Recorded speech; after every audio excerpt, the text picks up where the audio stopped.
Hello everyone, I am Sreerupa, your PTE coach from Y-Axis Coaching.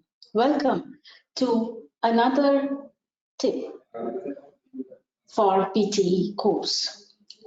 So what do I have in store for all of you today? Today I'm going to focus on the reading module, the recent changes and how to manage your time well on the day of the examination. Because as you know, when it comes to reading, it is all about solving the questions under the pressure of time and also getting the answers correct. So first of all, let us understand the recent change. As you know, from 16th of November 2021, PTE has undergone certain changes. Now, if you ask me, has the test become more difficult? My answer to that question is no, not at all. In fact, the test has become examinee friendly. The number of questions has been reduced and the total time of the test has been reduced.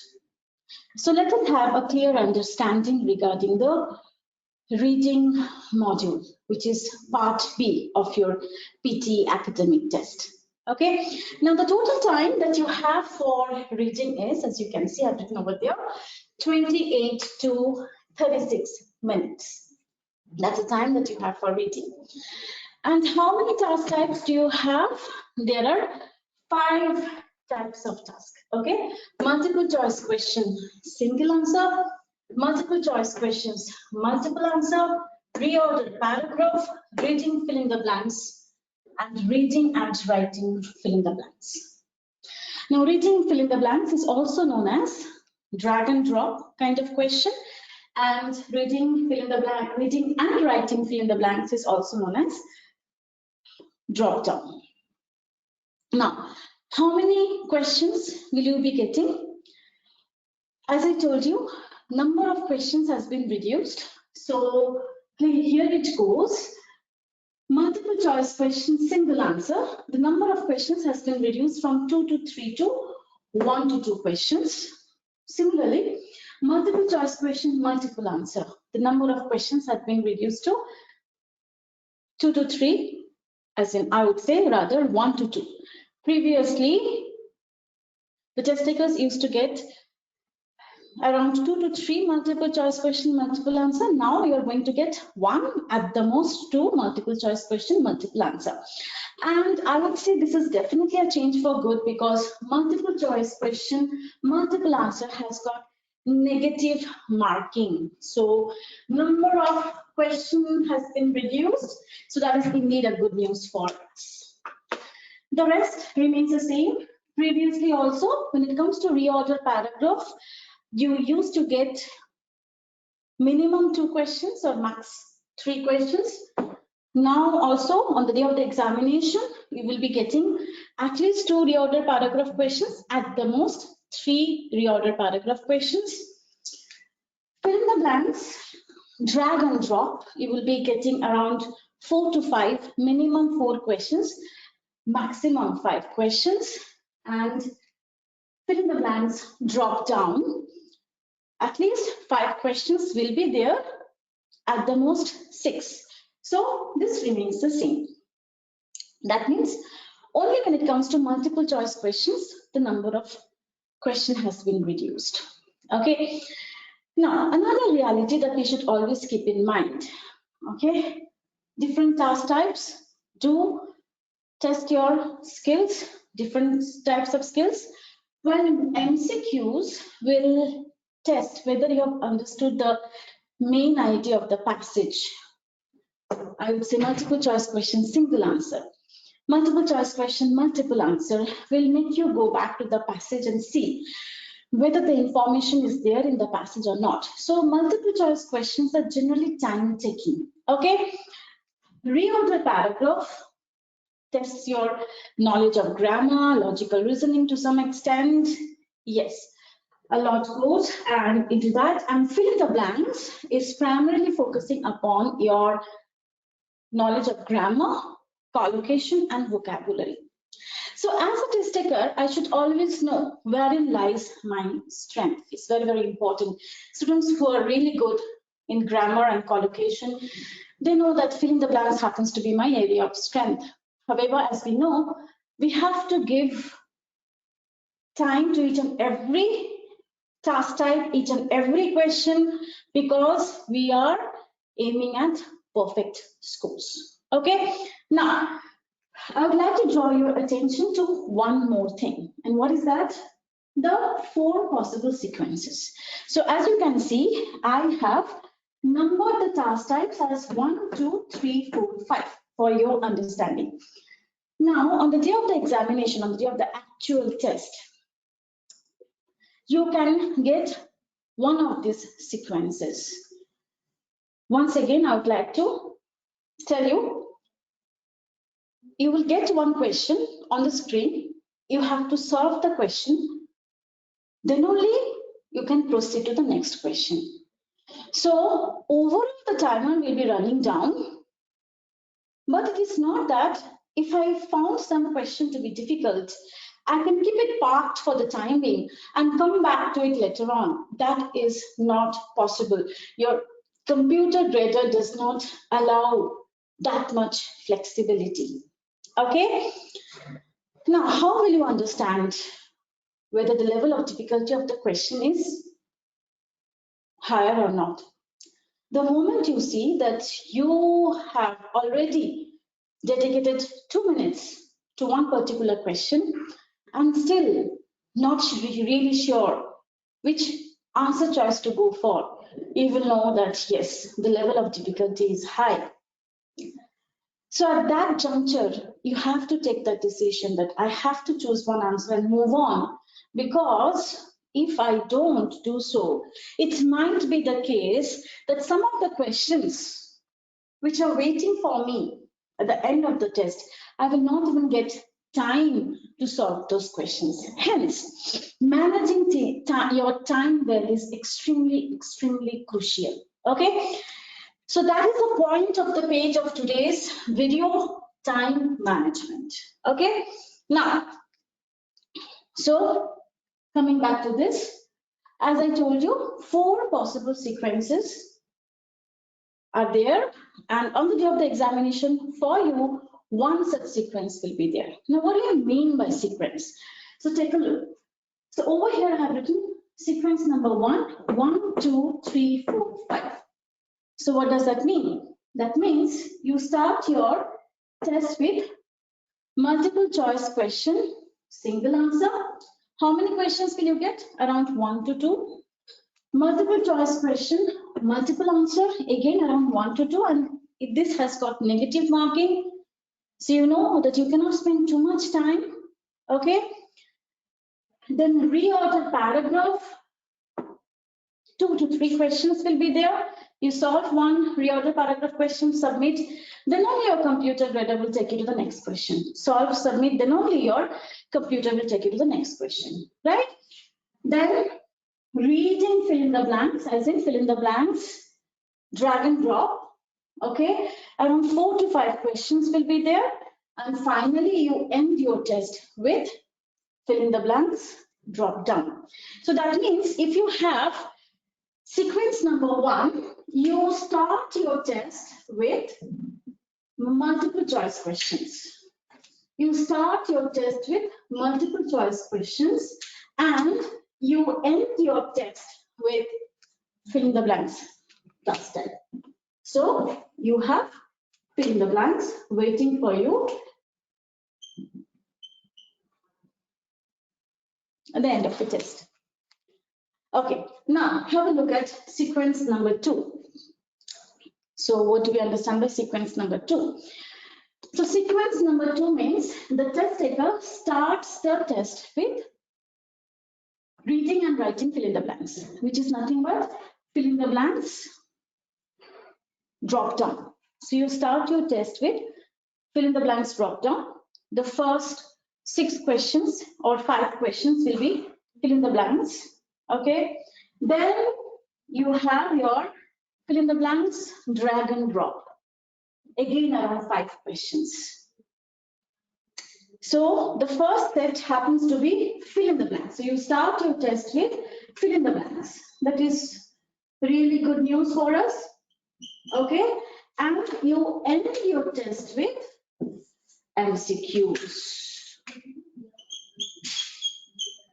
Okay, sequence number 3. I've written over here. Look at this one. 2, 1, 3, 5. What does that mean? You start with multiple choice question, multiple answer. So here it goes. You start your test with multiple choice question, multiple answer, a class type which has got negative marking. So maybe 2 MCQs, question number 1, multiple choice question, multiple answer, you solved, submitted there. Question number 2, multiple choice question, multiple answer. So in this case, I'm starting my test with multiple choice question, multiple answer, a task type having negative marking. Then multiple choice question, single answer, around 1 or 2. Then you have reorder paragraph, and you're ending your examination, I would say rather, reading test with this fill in the blanks. So fill in the blanks, the task type, which is having a lot of weightage, is there for you at the end of the reading test. Okay, so this is sequence number 3. Now have a look at sequence number 4. So in this case also, you start your test with fill in the blanks.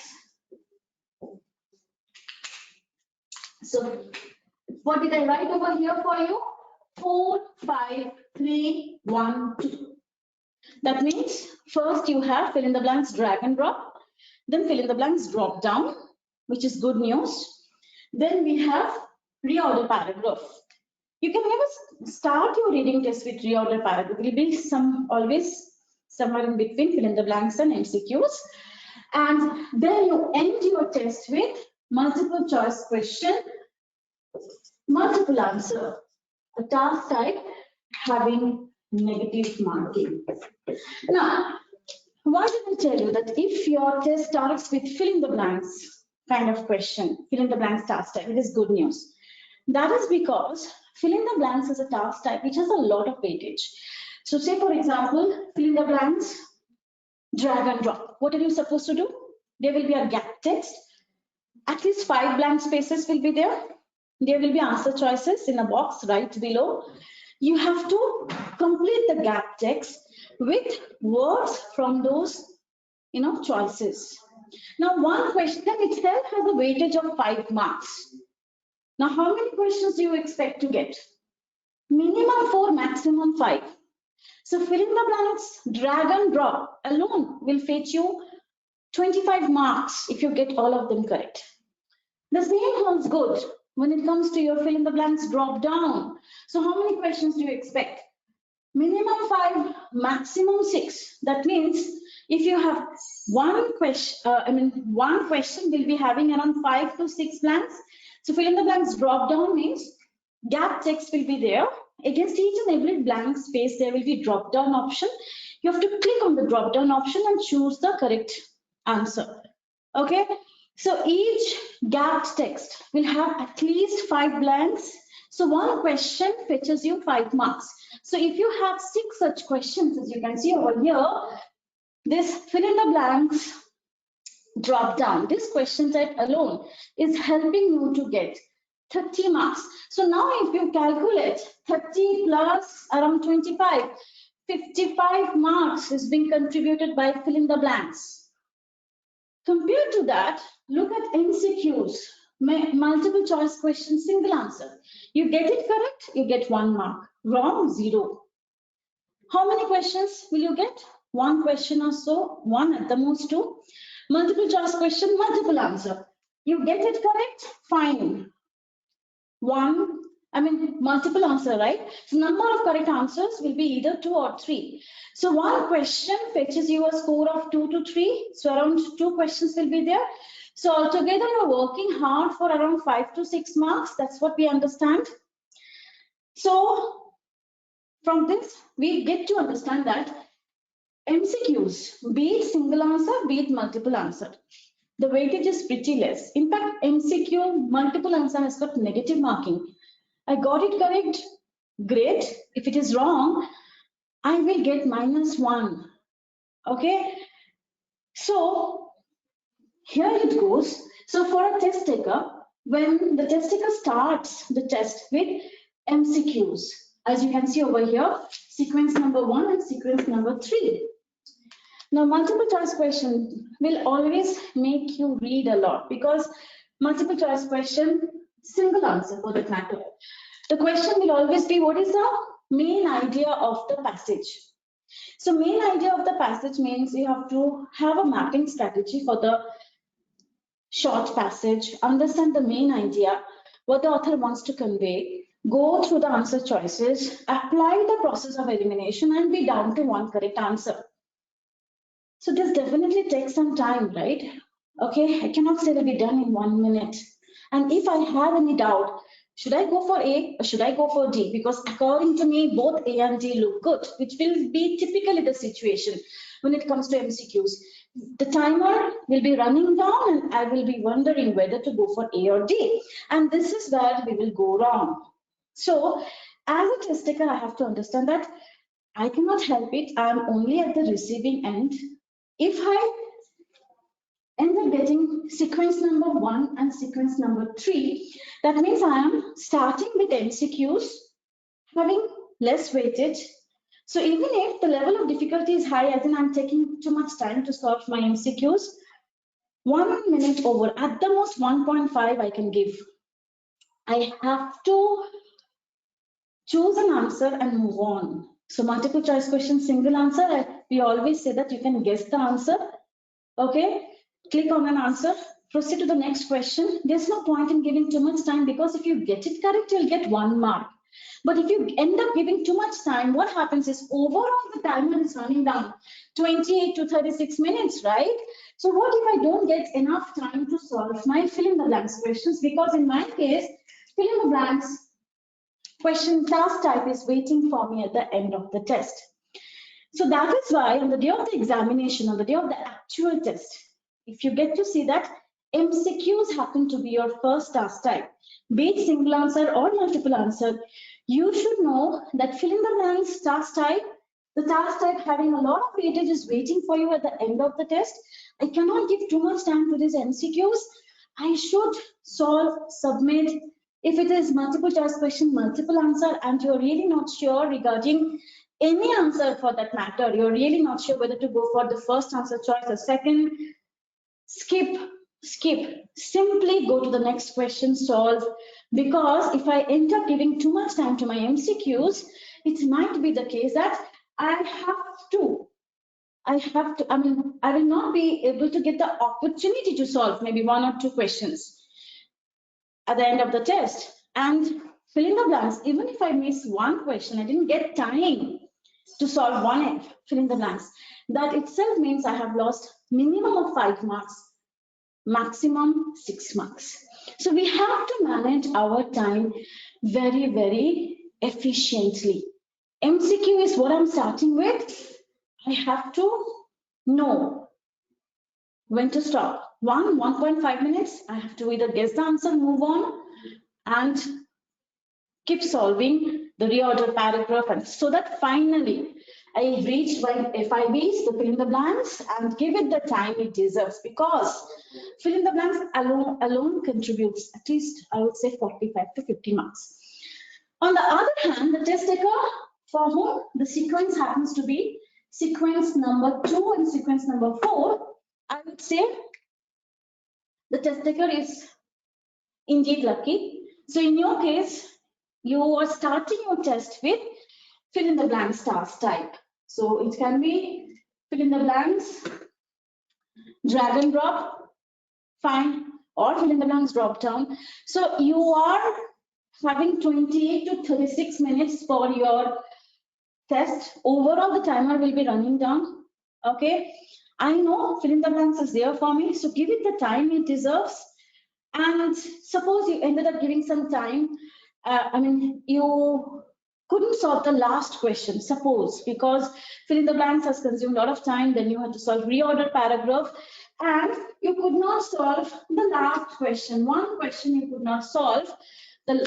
and that is multiple choice question, multiple answer. You will know that because my test starts with fill in the blanks means it has to end with multiple choice question.